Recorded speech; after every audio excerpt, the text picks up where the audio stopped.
विजय मिरवणुकीत अश्लील हातवारे करून वर्तन करण्याच्या प्रकरणात अमरावती पोलिसांनी 20 ते 25 जणांविरोधात गुन्हा दाखल करण्यात आलाय, तर आतापर्यंत 7 जणांना अटक करण्यात आली आहे।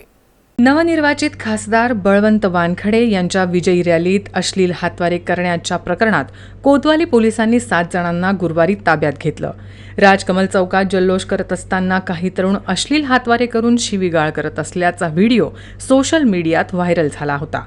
त्याची गंभीर दखल घेत पोलिसांनी 5 जून रोजी रात्री गुन्हा दाखल केला होता, तर गुरुवारी आमदार प्रवीण पोटे पाटील यांच्यासह विश्व हिंदू परिषद आणि बजरंग दलाच्या कार्यकर्त्यांनी पोलीस आयुक्त नवीनचंद्र रेड्डी यांना निवेदन देऊन आरोपींना अटक करण्याची मागणी केली होती। त्या अनुषंगानं सिटी कोतवाली पोलिसांनी व्हायरल व्हिडिओतील तरुणांच्या चेहऱ्याची ओळख पटवत 7 जणांना ताब्यात घेतलं। त्यात मोहम्मद शेख, मोहम्मद जहीर, शेख उमर शेख रहीम, मोहम्मद शहजाद, मोहम्मद रफीक, मोहम्मद ताज शेख हबीब, महरुख उल्ला खान, तस्लीम उल्ला खान, मोहम्मद नवाज, मोहम्मद आरिफ आणि शेख शाहरुख शेख मेहबूब यांचा समावेश आहे।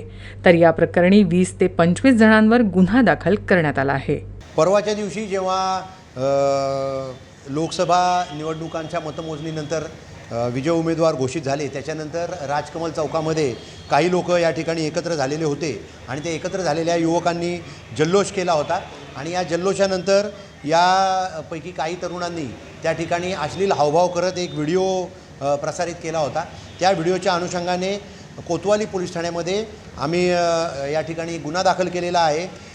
IPC 294, महाराष्ट्र पोलीस अधिनियम 135, 110, 117 या कलमान्वये यांच्यावर गुन्हा दाखल करण्यात आलेला आहे आणि आज रोजी त्यातील व्हिडिओवरून त्यातले आरोपी जे आहेत ते निष्पन्न करून त्याच्यापैकी एकूण 7 आरोपितांना आज अटक करण्यात आलेली आहे आणि त्यांच्यावर प्रतिबंधक कारवाईसुद्धा करण्यात येत आहे।